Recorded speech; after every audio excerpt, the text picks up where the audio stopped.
my dear friends, masters, and divine souls. A very good evening to you all. Mahavatar TV warmly and lovingly welcomes you to this Awakening Saturday program. So before commencing session, I would like to say pranams to you all, our Guruji Ranganath sir, our Grandmaster Mahashi Patriji, our Great Grandmaster Mahavatar Babaji, and to all the Great Grandmasters and to the universe. So today's topic is the mind is the most powerful instrument we possess. So in this session, Madam will guide us to explore the nature of the mind, its role in daily life and spiritual growth, and simple ways to guide it inward. So over to you, Madam. Yeah, thank you, Lokesh Master. And good morning and good evening, Masters. Welcome to the session. And so this is the Saturday Awakening program. So on 10th January 2026, day 2. And this is a special English program that happens every Saturday from 7 p.m. to 8 p.m. IST. So with the vision that wisdom should be shared to all at their convenience, that helps them grow spiritually and free from their sufferings and to lead a happy, healthy life, peaceful, blissful life. So gratitude to our Raghunath sir for taking this decision. And in this session, you'll be learning more about the mind and how powerful it is and how it impacts us and how to mold such a powerful weapon we have to be useful in our day-to-day activities. So, and ultimately for our soul elevation. And we will have a guided meditation at the end. So stay tuned and thank you all for joining us and sincere soulful pranamas to you all, to all our gurus, Babaji, Patriji and Rangnath sir and all the Mahavatar Foundation and you all masters that you have joined. So let's start now. So what is mind actually? So let's begin with what other religions we're talking about mind first and then we'll go to the ancient wisdom. Okay. So the scriptures that were from thousands of years in. So which is the truth? It never changes. So that is the truth. So let's learn first what the religions talk about. So the Hinduism talks about mind is an instrument. It's an inner instrument. And the main problem is the attachment. So how do you overcome is like through yoga and meditation. You can mold the mind into friendship. And the final goal is like to attain moksha. So what Buddhism says is like their point of view is like the mind is a mental stream, and the main problem is like craving. So they practice mindfulness, and the final goal is like to attain nirvana. So Jainism religion, their perspective is like karma binder, and main problem is passions. So the main practice discipline. So it is like Kevala Jnana, the final goal. So Christianity is like their point of view is like the mind is thought and will. So the main problem is sin. So they practice prayers to become union with God, and that is the final goal. So what Islam states is like the mind is like a reason and it is the heart. So they say like ego is the main problem and the main practice dhikr. So the final goal is to nearness to Allah, their God. So Judaism, so like this, the Sikhism says like the mind is the ego-bound mind, and the main problem is homai. So the main practice nama smarana, and they do a lot of seva.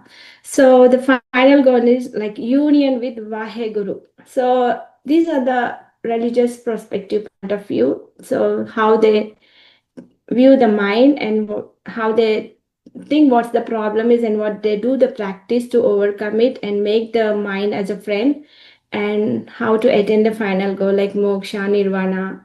So harmony, righteous life, union with God, nearness to God, and surrenderness to God and everything. So every religion whatever talks, the main goal seems like the same: to attain moksha or to surrender to the God, to live in a righteous life, to live in a harmony and become union with God. So we'll see what is mind actually. So mind is actually a cosmic principle. So that connects the individual soul with the universe. So The mind is a psychological inner instrument. Inner instrument, it is the antakarana. So that receives impressions from the senses, and it thinks, it doubts, it imagines, it judges, it analyzes. And mind is very powerful, that it's such powerful, it's that it can bind our soul or it can liberate our soul. So there is a sloka saying, Mana eva manushyanam karanam bandha mokshayo. So it is the mind is attached to desires and fears, it binds the soul. And if the mind is disciplined and pure, it leads to the liberation.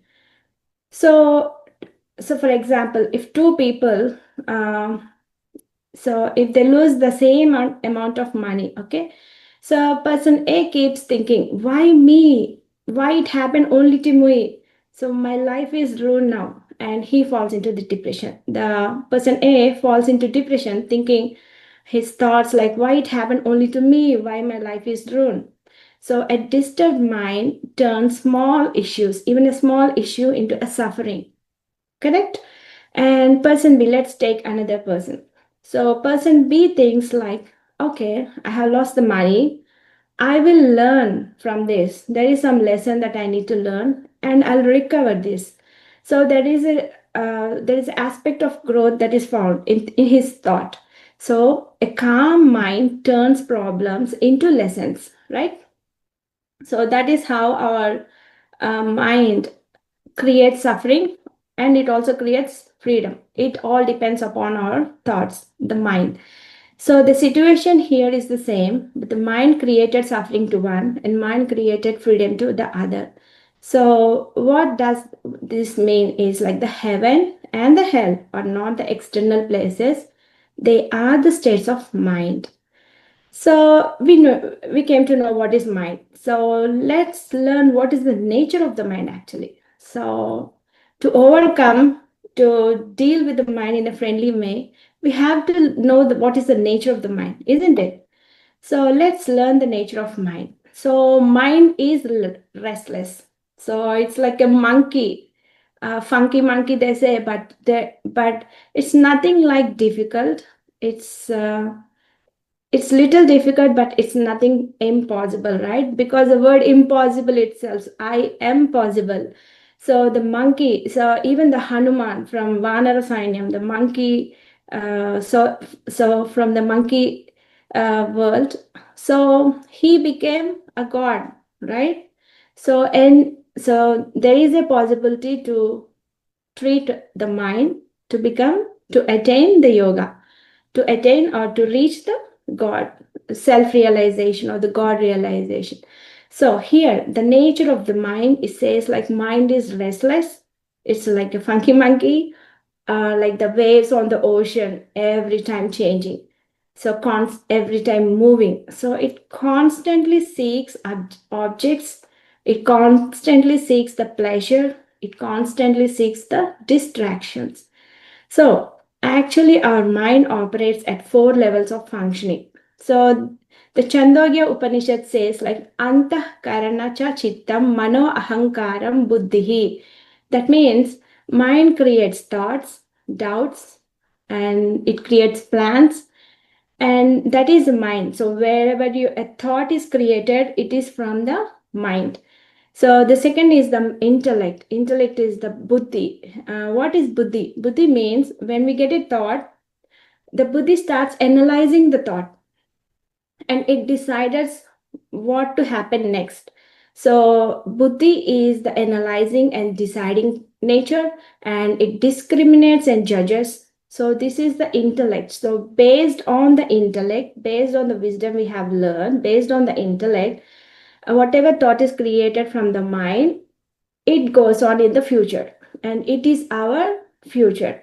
So the third one is the chitta. What is chitta? So if anything is attached, if anything gets attached, or if it gets attached to any person, specifically refers to the subconscious mind.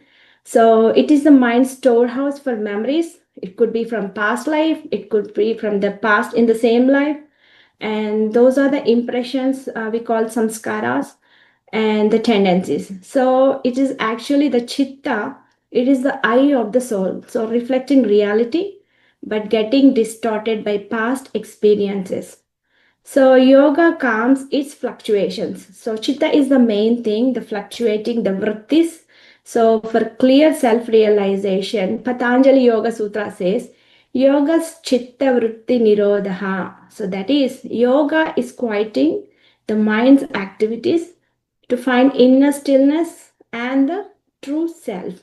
So at the end, we'll be doing some meditation. Will follow a technique in which the Patanjali Yoga Sutra says, like yoga's chitta vritti nirodha, where the chittas can be uh, uh, seized. Okay.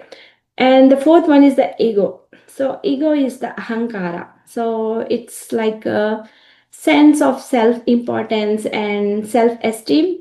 So feeling pride for the superiorities that you may have regarding wealth, status, beauty, learning, teachings, anything. So anything that you feel you are superior and the feeling of pride for that, it causes the ahankara. That is the main distractor for a man to evolve.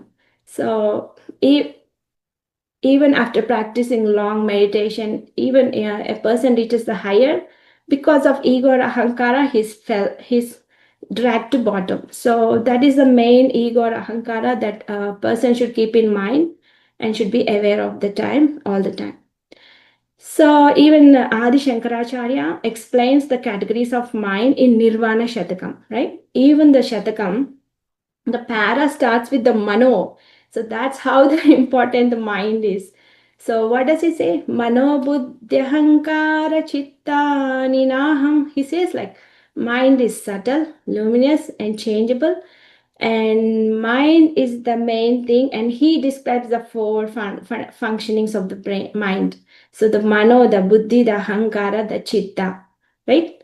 The mind, the intellect, the chitta, and the ego. So he describes very nicely in the Nirvana Shatakam. So which is like, I am not the mind, I am not the buddhi, I am not the ahankara, I am not the ego, but I am the pure consciousness. I am the pure consciousness, I am the Shiva. That is the state Nirvana Shatakam teaches, and so it's the highest state. So everyone's aim is like to attain such higher state. So for that, mind we can use as a weapon, and we can mold to as a friend, and we'll see in more. So okay, we learned about the mind and we learned about the nature of the mind. So what actually, where this mind came from? So what is the origin of the mind? So anyone?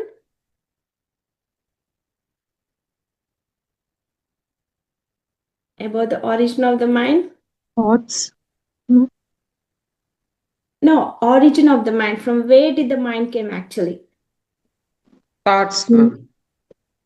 Okay, we'll see. Okay, thanks for Consciousness. yeah, we'll see. We'll find out where the mind is originated from. Let's dig in. So the mind, the origin of mind is, I'll tell you in a sloka, you'll find it. Okay. Manas Chandrama Ajayata. Chandrama Manaso Jataha Chaksho Surya Ajayata. Did you get it? So Rig Veda says the moon was born from the mind. The moon was born from the mind, the sun from the eye. So the moon was born as the cosmic mind of the supreme being, the Purusha. You know, the supreme being, the Paramatma. It's called the Purusha.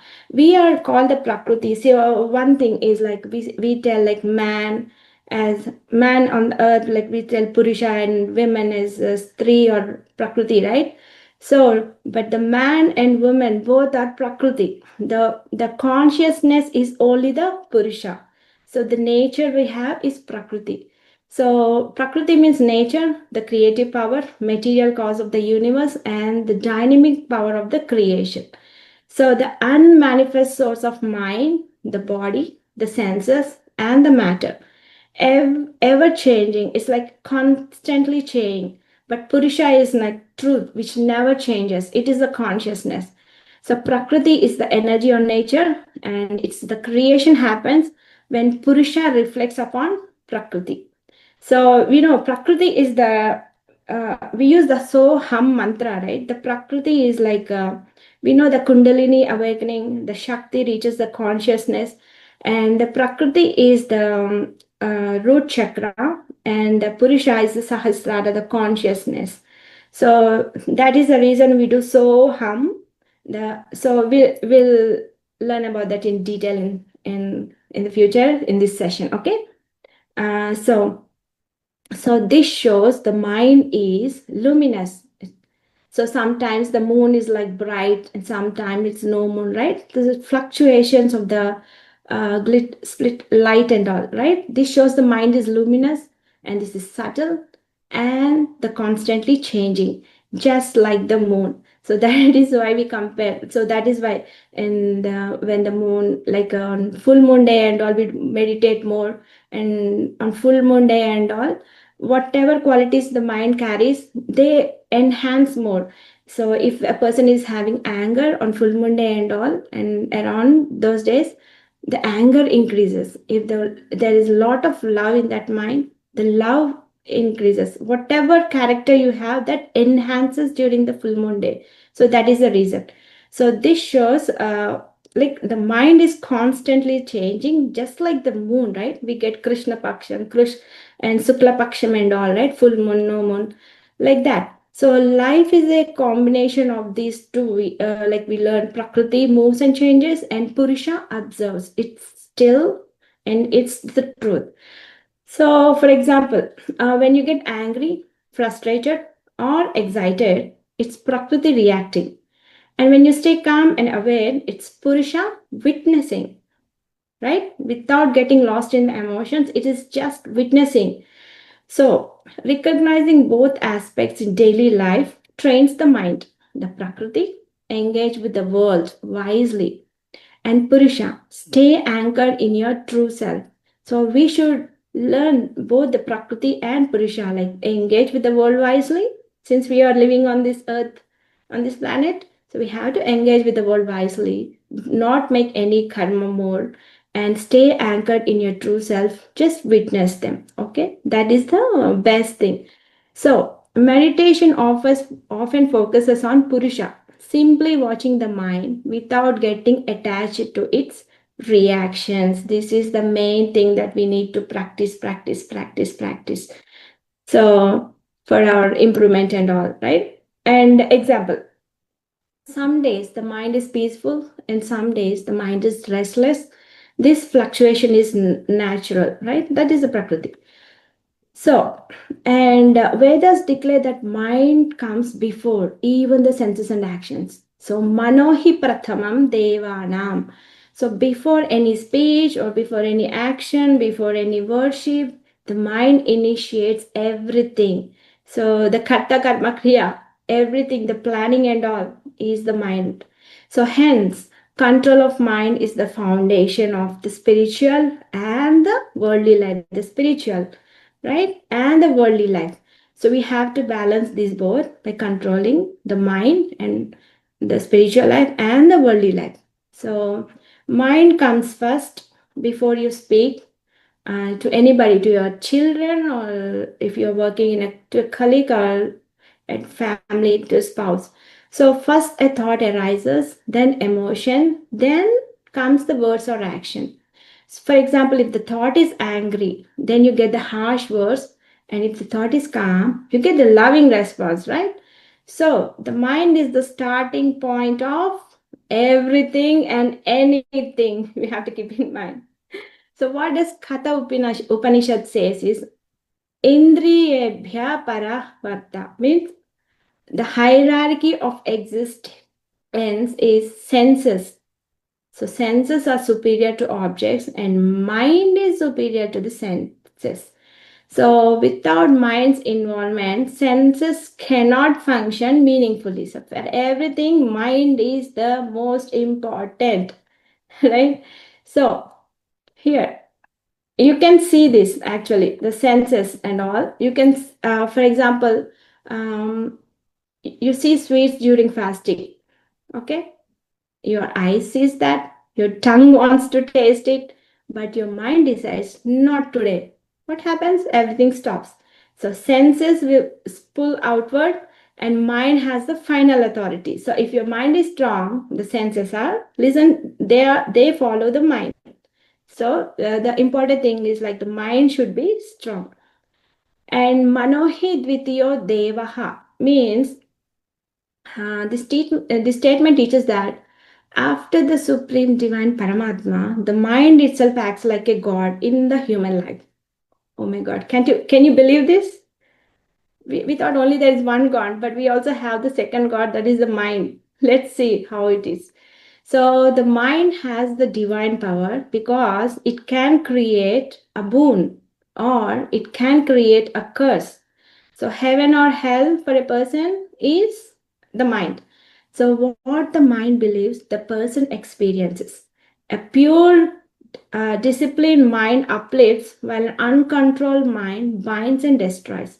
So if the mind is filled with fear, life feels fearful. If the mind is filled with devotion, life feels divine. So if the mind is peaceful, God is felt everywhere. Right?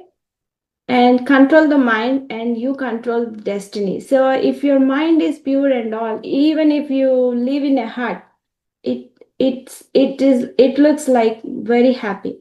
If the mind is like depressed, even if you live in a palace, you feel like you're living in the hell, right? So we all know those things. So that means control the mind and you control your destiny. So the future is in the hands of the mind. So the mind is the most important. So what Bhagavad Gita says, mind alone is a friend and mind alone is the same mind is also the enemy. So Uddaret datmanatmanam natmanamavasadayet atmaiva hyatvana bandhuratmaiva ripuratmanaha means your mind can uplift you, the same mind can destroy you. So Lord Krishna is teaching like there is no external enemy, no external savior greater than mind. So elevate yourself through the power of mind and do not degrade yourself. For the mind can be your friend and also the enemy of the self. So everything is in your hands. Mold it according to you. If you want to grow, mold it into a friend. If you want to degrade, mold it into your enemy. So everything is in our hands. So nobody can traverse the God realization path to us. The gurus can show the way, but it is we travel all by ourselves. So that Lord Krishna is telling, elevate. Nobody is going, nobody, they say like, ఎవరు నిన్ను ఉద్ధరించరు నీకు నువ్వే ఉద్ధరింపబడాలి. That means nobody will traverse your God realization path, but the only thing is you have to travel all by yourself. So here, so bandhuratmatmanastasya yenatmavatmana jitaha means a controlled mind becomes your best friend, an uncontrolled mind becomes your worst enemy. That is what Bhagavad Gita says. So mind says, for example, so if you're going for an exam or if you're going for a presentation, so if your mind says you can do it, that builds the confidence and that leads to the success. If the mind says, oh my God, I'm scared, you may fail, you will fail, then fear builds up and we do a lot of mistakes. So, right? So we all knew these things. I mean, everybody have a different or light experience of all these kinds, right? So same person, same mind, but the outcome is different because of your thought. And control mind is your best friend. So winning over mind will be like winning over the situation, right? So how to control the mind? So yoga shastra. Yoga is the control of the mind. Yoga is like a bridge between you and the Paramatma. So this is a bridge that takes or merges into the Paramatma, right? The Patanjali Yoga Sutra says, Yoga's chitta vritti nirodha. So yoga is not only the physical postures, but stilling of the modifications of the mind. So when it is like when thoughts stop disturbing awareness, the true self shines naturally. So yoga is controlling the mental waves. So, for example, when you sit for the meditation, your mind will be on the phone notifications, your mind will be on the thoughts about the past and the future, some restlessness. So, when thoughts slowly reduce, your body starts relaxing, your breath gets settled, and your mind becomes peaceful. That calm state is yoga. And also, mind follows the breath. So that is how important we meditate. And our anapanasati technique is also like observing your breath whenever you get a thought. That is because a mind follows the breath. So this is one way to control the mind. And so when the mind becomes still, there attains the peace, the clarity, and bliss. So this is the nature of the mind. So after deep meditation or prayer, you will experience like no worries, no fear, no expectations. You'll feel complete and content without reason. That is the true self revealed when the mind is quiet. So mind is the root of dharma and adharma. So dharma begins with the discipline of mind, and if the mind is pure, actions automatically becomes righteous. So that is dharma. So you find extra money, for example, you find an extra money in your office. So if your mind is disciplined, so it says this is not mine, just return them. If your mind is undisciplined, no one will see now, no one will know it. I'll take it, I got it. Right? And that is the dharma begins in the mind, not outside rules. So manasa eva indriya gramam niyamya niyamatmanaha. So the senses are controlled through the mind, right? So we think the senses are outside, like jnanendriya, panchendriyas. The senses are controlled through the mind. We'll see how. So the sense organs do not act. They do not act independently, but behind every sensory action is the mind. So I see what the mind wants to see, and ears hear what the mind wants to hear. Tongue tastes according to the mental cravings. So controlling the senses directly is difficult, but controlling the mind automatically controls the senses. So mind is the leader of all the senses. And so if you take a chariot, the senses are like horses. The mind is the rein. It's like a attachment, a kind of leather thing that gets attached to the horse mouth that reins. So the senses are like horses, the mind is the rein, and the atma, the self, is the rider. So if the reins are loose, what happens? The mind, if is lost, horses run wild, everything, sufferings. So if the reins are firm, horses obey, attains the peace, right? That is the thing. So uncontrolled mind, it is a regret, and controlled mind, it's the health and peace. The eyes see the same food, the mind decides the action. This is what. So mana eva manushyanam karanam sukha dukkayoh. So it's from Amrita Bindu Upanishad, which belongs to Atharva Veda also. So pleasure and pain or happiness and suffering are not created by others. They do not come directly from external events, people, or situations. They arise from the mind perceptions, interpretations, and reactions for particular event. So they're born from one's own mental attitudes. So you do not need to change the whole world to be happy, but you need to understand and train the mind. For example, rainy days. If it is raining, when mind is peaceful, what does it enjoys the rain, it enjoys the silence, it enjoys the rainy earthy smell and all, and every drop that falls feels like the as if you're getting blessings right from the nature and all. Such a pleasant environment we feel.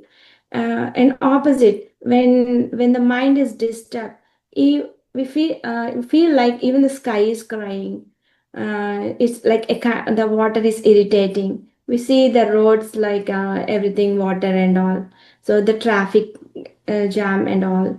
So we experience all this kind of irritation and all, right? So that is the difference. The same line, the same person, the same mind, but the mind, it all depends on if the mind is peaceful or if the mind is disturbed. So heaven and hell are the mental states of the mind. It's nowhere, not the locations, but it's the mental. So what is the essence is like? So mind is faster than wind, and mind is subtler than space, and mind is the bridge between the soul and the consciousness, the matter, soul and the matter. So as the mind is, so is the person. So pure mind, the person is of peace, so boundless peace, wisdom, and liberation. If the mind is like disturbed, then follows the fearing, sufferings, and bondages. So all the scripture says like control the mind and life is mastered. Watch your mind and you will change your life. So controlling the mind reduces suffering, purifying the mind brings happiness, mastering the mind leads to liberation, the moksha. So master your mind, masters, that is to attain moksha. So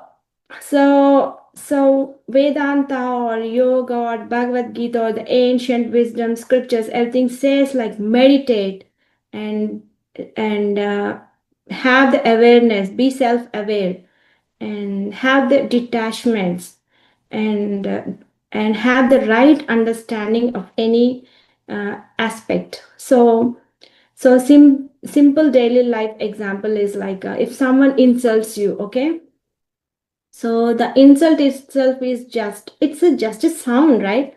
So if the mind accepts it, it is an attack, and the sorrow, everything follows, right?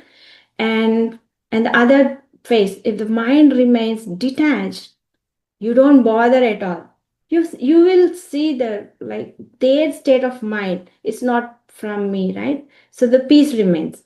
So the mind decides the experience actually. So by the mind alone, so restraining all the senses, and through the practice of dispassion and yoga, one realizes the supreme reality.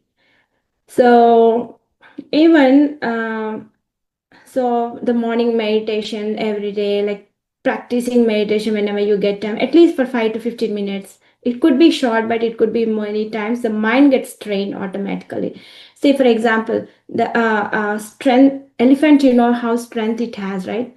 So in our childhood, like I learned that time in my school days, it's like a lesson for many students in my school. So there was a lesson like elephant, that is like huge animal, right, on the earth planet. It's a huge animal, it's the strongest, and it's having a lot of strength. So that huge animal, even if it is tied up with the lotus stalks, lotus stalks, we can just break it with our fingers. So even if the elephant leg is like tied up with the lotus stalk, the elephant thinks like it doesn't think it is a lotus star. It thinks that the lotus star, instead of lotus star, it thinks like it's a big chain that I can't go, that I can't escape, and it will stay in that place where it is tied. So that's how the mind is. So when we treat it, when we train it, it molds into friendly. So that will be the greatest weapon to attain the liberation and all. So small, consistent practices slowly train the mind inward. And the main important thing is like food. Food is also the importance of food in mind control. Food is also the main thing.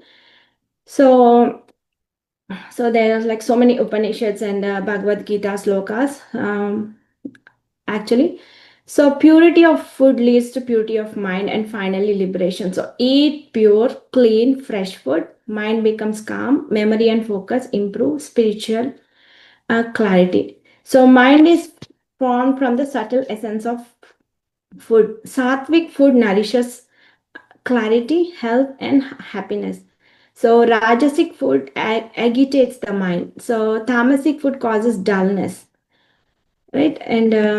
And ignorance also, tamasic food. So moderation in food stabilizes mind and prana. So food purity is the mental purity. Food offered to God purifies the heart. Before eating, offered to the God, and that gets the energies, and food offered to God purifies the heart.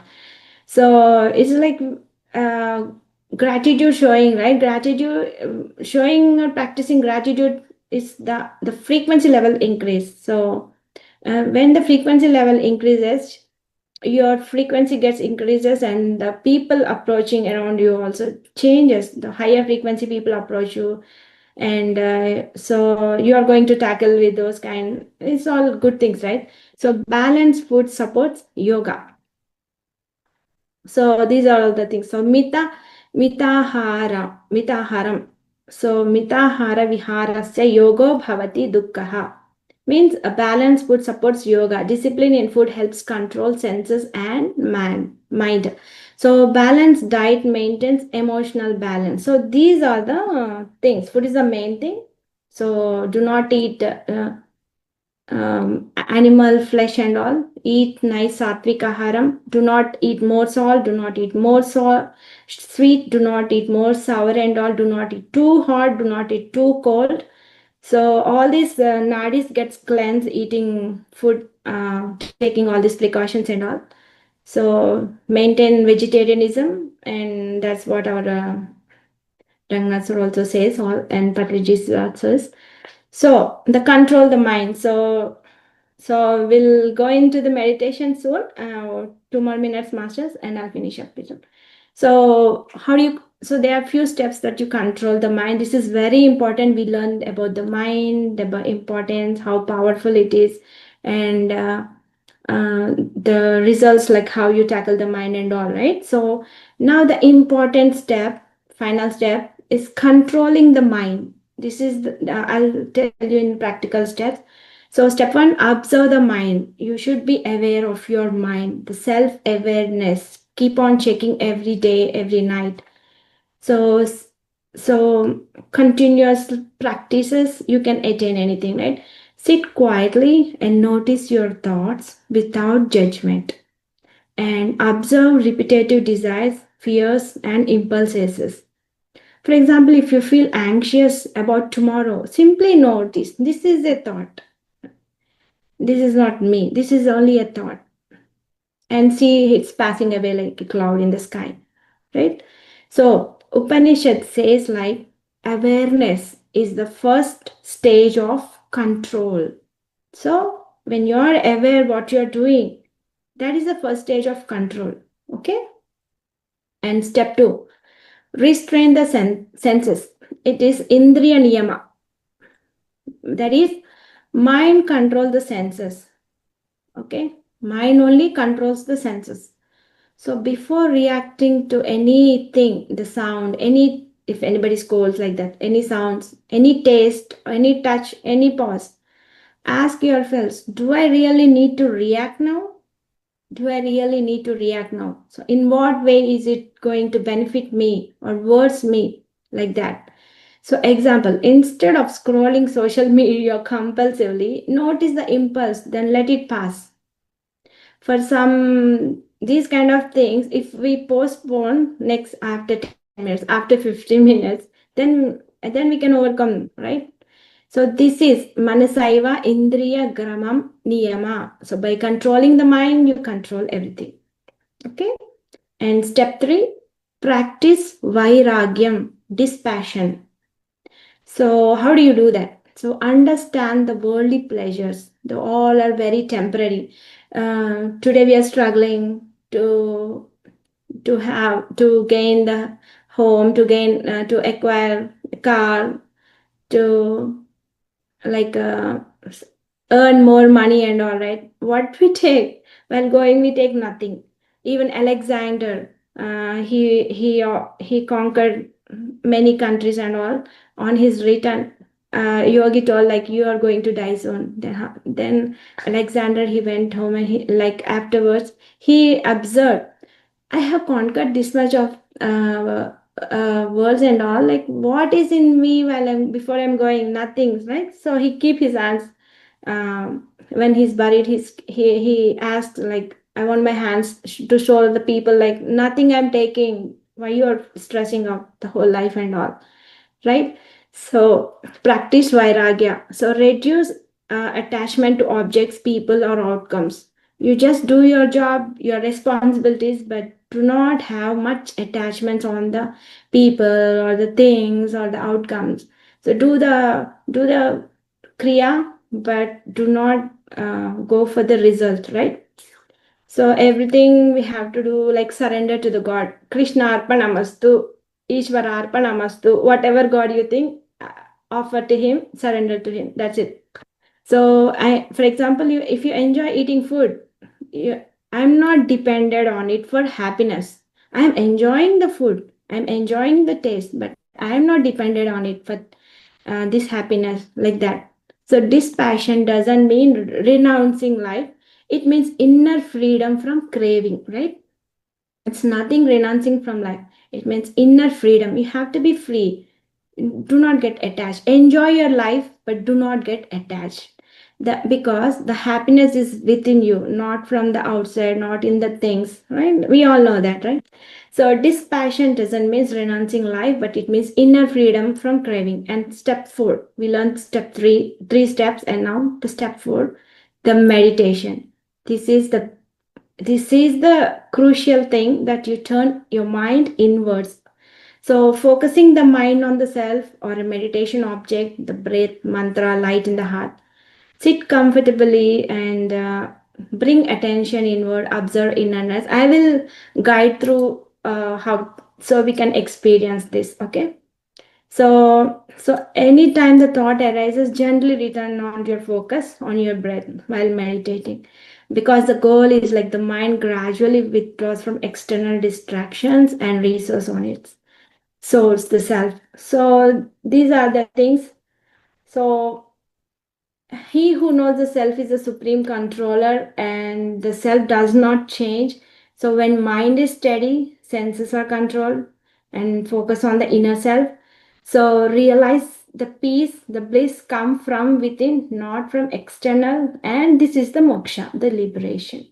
So constant, the step 5 is you knowing all this, but if you quit, there's no use. You have to constantly practice this. Check daily.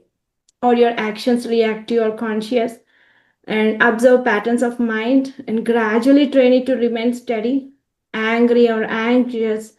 Pause, breathe, observe, because the mind follows the breath. Act consciously, mind becomes your friend. And so meditation is the key. Dhyana, steady mind, self-realization. Mastery of mind is the mastery of life. So consistency is essential. Practice it regularly. Do not leave it in the middle. So when you came to the meditation path, that is like Patriji says, like 80% of your karmas are vanished. So that is the reason you have come to the meditation. And so please continue doing meditating and all. We'll guide you the Anapanasati technique meditation. And so thank you, masters. And if you have any questions, please come forward. Thank you, madam. Thank you very much for your deep, insightful, detailed spiritual discourse on mind. You have covered so many topics, right from its origin of the mind to reference to different texts and different religions and all. So it ended these food habits and all. So each point resonated deeply, madam. Thank you very much. Yeah, thank you. Yes, Deepika. So congratulations and thank you so much for the Thank you, sir. wonderful session today, covering various aspects, not only food, mind, with respect to our Vedic scriptures, what scriptures are saying, right? I Yeah. think it has got a wide spread of wisdom today. We have got it from you, and in fact, you have presented so nicely, and every point is like a bullet, okay, which you have delivered. So these bullets, like they pierce through all our minds, already gone through, and we will follow them. And we have to write down all these points. In fact, I need to write down. I mean, I'll try to write Yes, sir. down. We all learn from you only. Yeah. But there are many new points also. I got it. So definitely, I learned. Mind is vast. It's a very vast thing actually. So, but you are covered in all the perspective. That's a great thing, right? So Yeah. probably modern aspects, Vedic aspect, like our scripture aspects, isn't it? And through slokas also, you are described so nicely, in fact. So that's how what happened. Anything, any wisdom which is conveyed in all the angles, right? Which really make sure that the wisdom is conveyed, in a fullest manner. So that's how today it has gone through. This session is so wonderful, actually. Thank you so much, and Dhanyavad, and congratulations once again. So it's so nice. Thank you so much. Yes, And masters. thank Yeah. you so much, sir, for giving us this platform. It's not me teaching, it's me learning with all our great, wonderful masters, and you have provided a great way, and we are the greatest gratitude to you, sir, forever. Thank you so much. Thank you, Deepika. Thank you. And so, masters, now you have some time, maybe 5 minutes. You can express your view, and you can express your opinion. Any question you can ask to Deepika. And in the same way, we will conduct every Saturday, Awakening Saturday. Yes, we come with the wonderful topic every Saturday. So all the masters from various different platforms, you are joined here. So do so every on Saturday. So do not miss this session, definitely. Okay. And we'll be coming up with new topics and wonderful topics, and like more scientific and everything, right? We'll be keep covering it. So thank you so much, and you can raise your hand. I think Lokesh will do the needful. He will give a opportunity. Yeah, after the wonderful session, yes, we need to uh, express our gratitude as well, your opinion. Prabha, madam. So just unmute. Good evening, Master. Yes, ma'am. Good evening, Masters. Uh, Thank you so much, Deepika Madam Garu, for sharing nice, so much deep wisdom regarding the mind's nature, how to control the mind, all those things. Then I want to share two sentences regarding this one. So in Telugu, one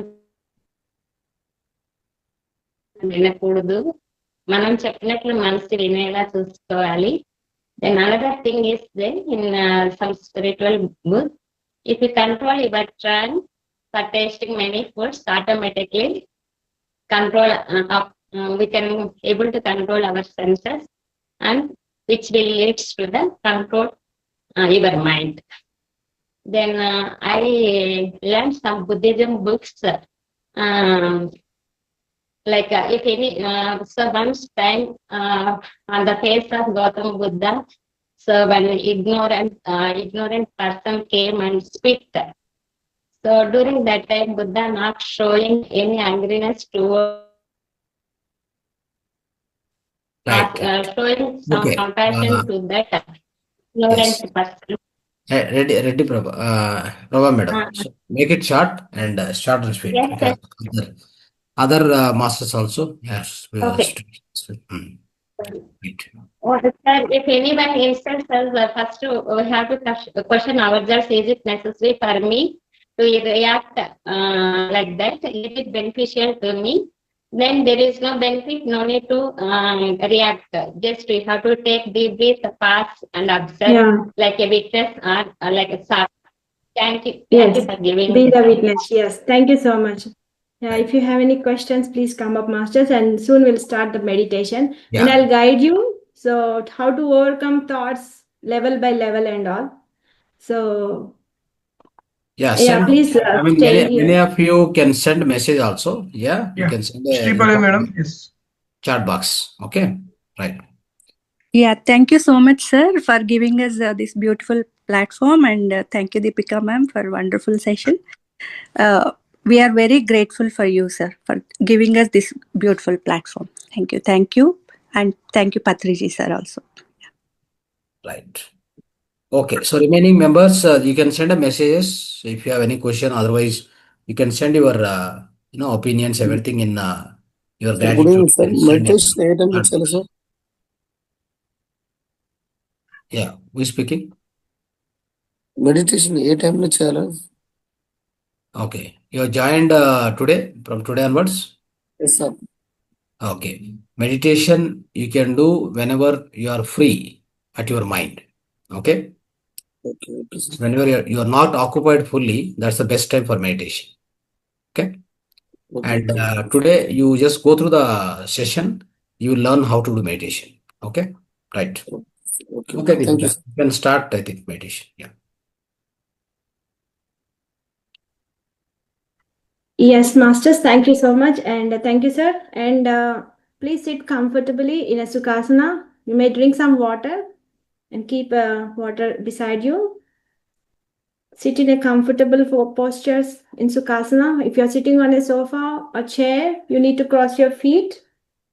And if you're sitting down, sit on the mat. Clasp your hands, interlace your fingers, and if possible, you can darken your room and close your eyes. Remove any spectacles you're having. You do not have any spectacles. Make yourself more comfortable, and we'll start meditating together in such a great group. The group consciousness is the powerful consciousness, and let's meditate together now.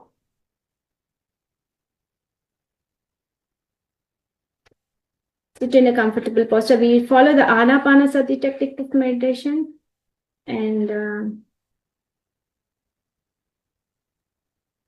sit in a comfortable posture, masters. So as the mind is, so is the person. So visualize an infinite radiant presence, pure consciousness. It is everywhere around us, around the whole universe and all. And feel that space, air, sound, body. Thoughts are within that. The infinite consciousness, that is the infinite Purusha, is everywhere, within and without.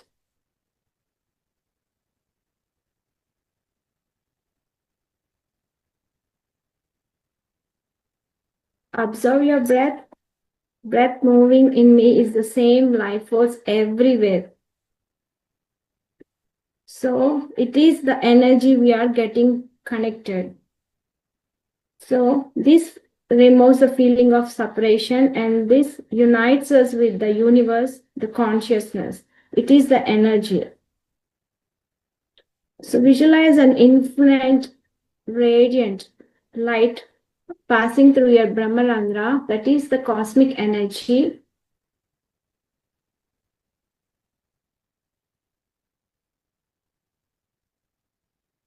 Such a pleasant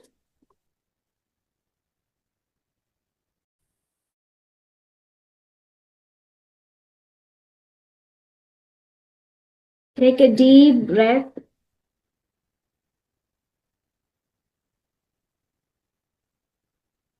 Take a slow, deep breath in through the nose. Hold for a moment and exhale slowly through the mouth. Again, inhale calmness. Exhale the tensions. Inhale the calmness. Exhale the tensions. Let the body become still. And this is the time only for your awareness.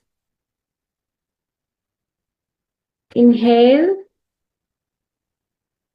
telling so, and exhale, telling hum.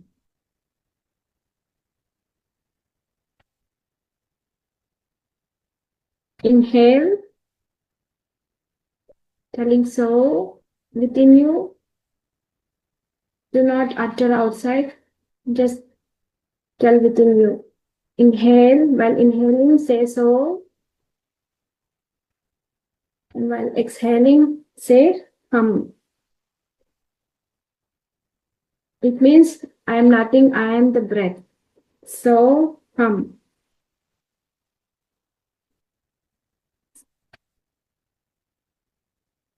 Let's do 2 more cycles. Inhale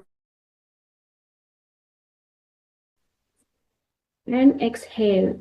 The so is the Sahasra Sisha Purusha Sahasrasha.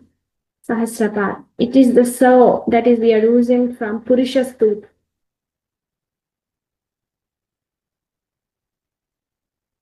And hum is the thing from Stri Suktam. Hiranya Varnam Haranyam Suvarna Rajata Prajam. So the hum is from Stri Suktam. So from Mooladhara Chakra from down, while taking to the consciousness, we use the Purusha Sukta, the soul. And after reaching consciousness, when we come from consciousness from Sahasrara to Mooladhara again, we use the word hum. That is, we are going towards the Stri Suktam. That is the nature. That is the Prakriti. Okay? One more cycle. Inhale, so. And exhale, hum.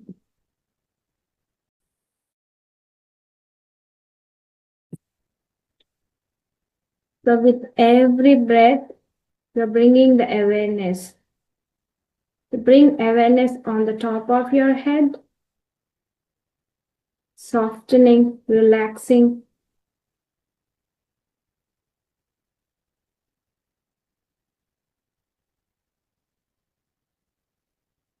The consciousness is filling your head and relaxing, removing all your tensions.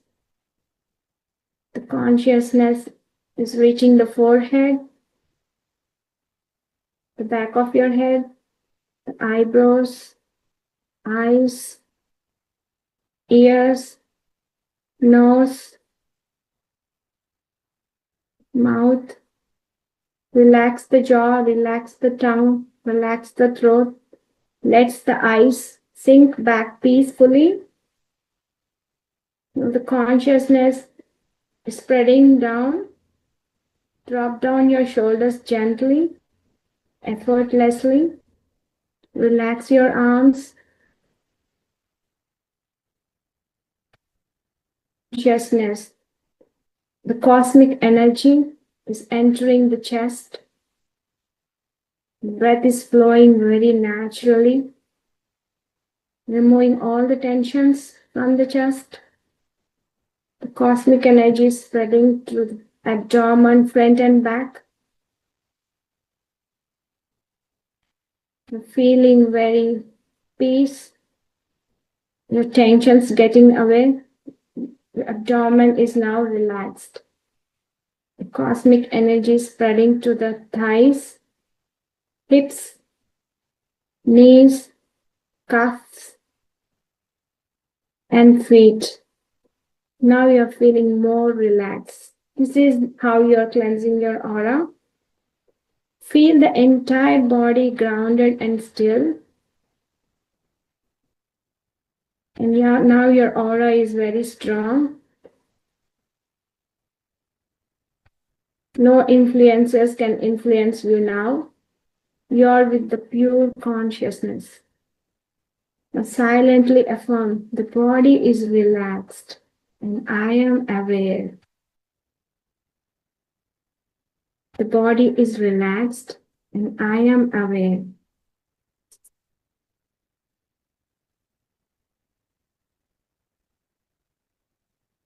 Now gently bring attention to the natural mind that follows your breath. Feel the cool air entering the nostrils.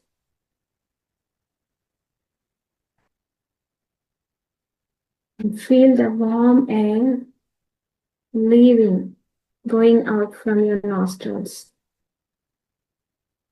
Slowly. Thoughts may come. At the beginning, you can ignore them. You can cut them gently. You don't need any thought. Focus on your breath. You feel the cool air entering the nostrils. That gives a lot of pleasantness, peacefulness, stillness. And feel the warm air leaving, all the tensions going away.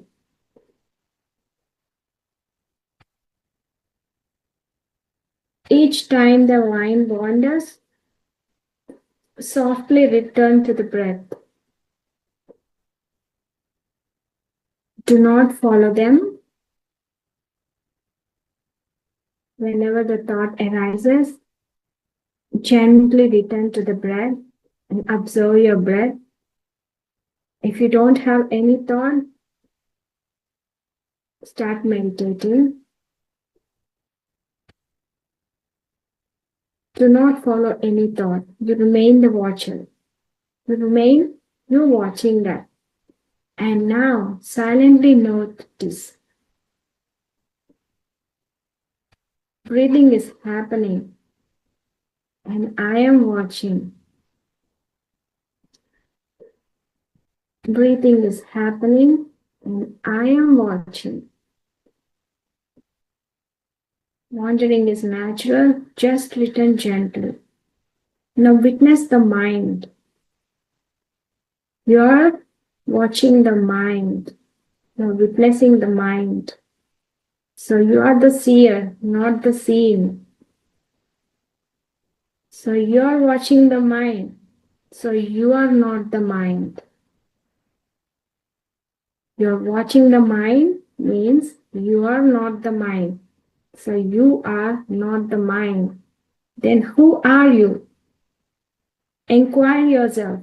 Who am I? Realize that I am the breath. I am the pure consciousness.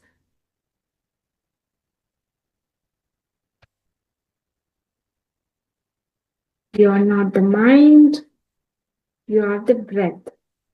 So I am that. I am the breath. Every part of me is sacred. Ask gently, silently. To whom did this thought arise? Is it to me? If this thought arises to me, then who am I?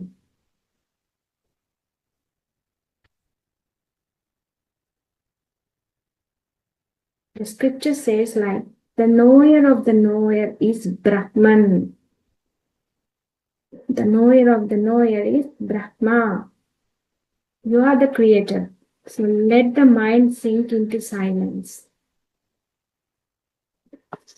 Now the mind is in silence.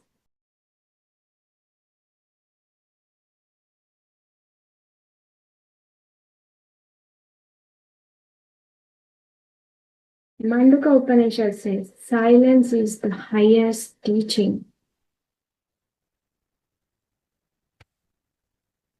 Is the highest teaching. If thoughts arise, let them pass like clouds. I am not the mind. I am witnessing. I am the breath. If you see any thought arising, let them pass like clouds in the sky. You rest in the being, the Chaitanya Sthiti. You are in the Chaitanya Sthiti now. You don't need any mantra. You don't have any questions. Don't have any effort.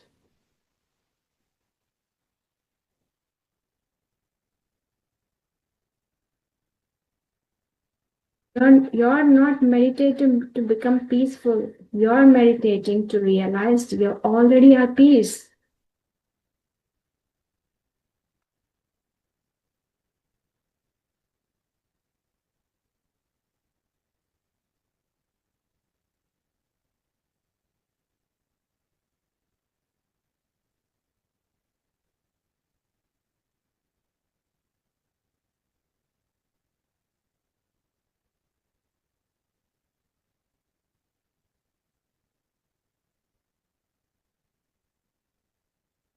Stay in that Chaitanya Sthiti.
happen through cosmic sacrifice.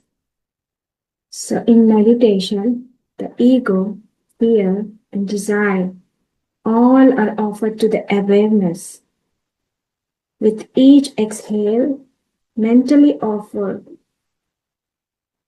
worries and identities and attachments. I offer myself to the cosmic consciousness, deep peace and surrenderness. I offer myself to the cosmic consciousness.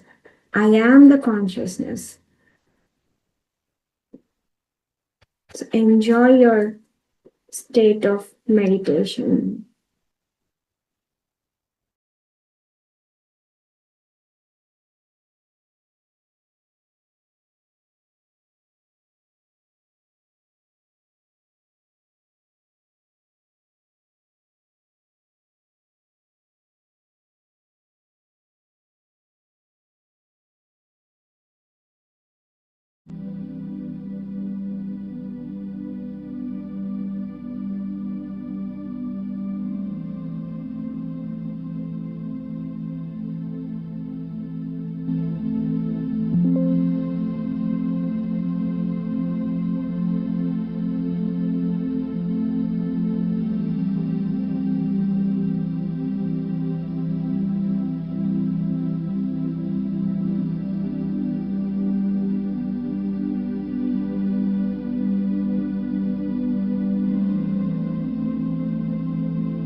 1 minute, masters.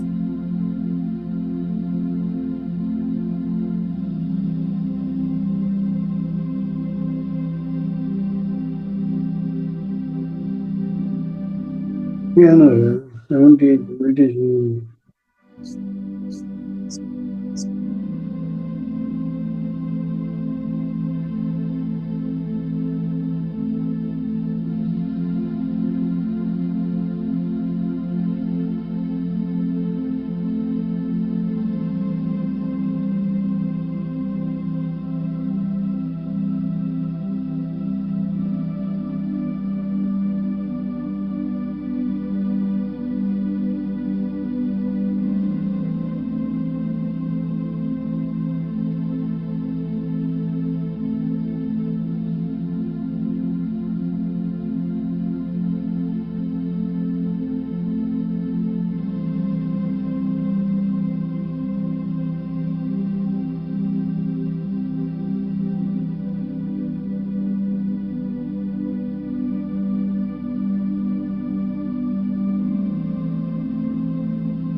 Last 20 seconds, masters.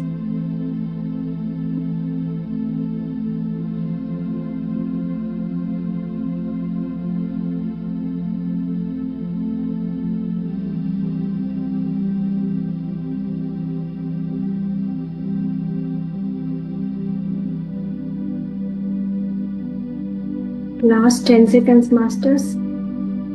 Slowly, please come to the body consciousness. Stay your eyes closed. Last 5 seconds.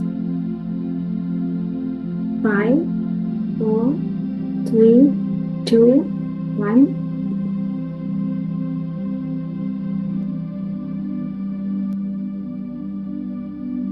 Please come to the body consciousness, masters. If anyone wants to continue meditating, go ahead.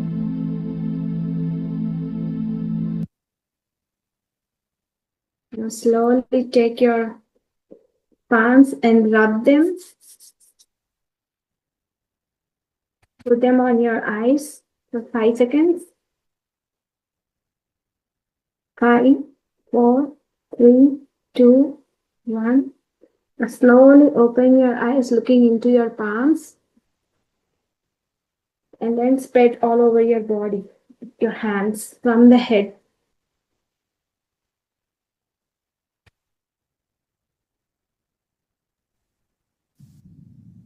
Yeah. Thank you all, masters. We had a wonderful meditation, and thank you all for joining and being a part of it. Thank you so much.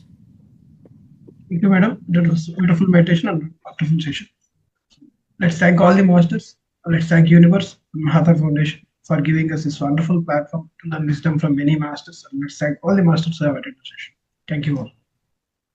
And tomorrow morning, I'll be sending a table kind printed PDF. You can print it and you can check it. Like today, we have gone through these mind activities and all, right? How to control and what are the things. So all that I'll put it in the chat. So from tomorrow until the Saturday, you can practice, and if you want, you can practice later on too.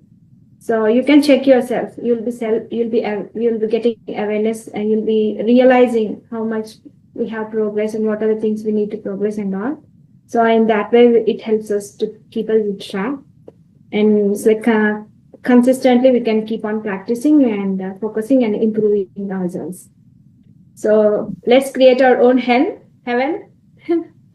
Take away the hell and let's create our own heaven. Okay. Thank you so much.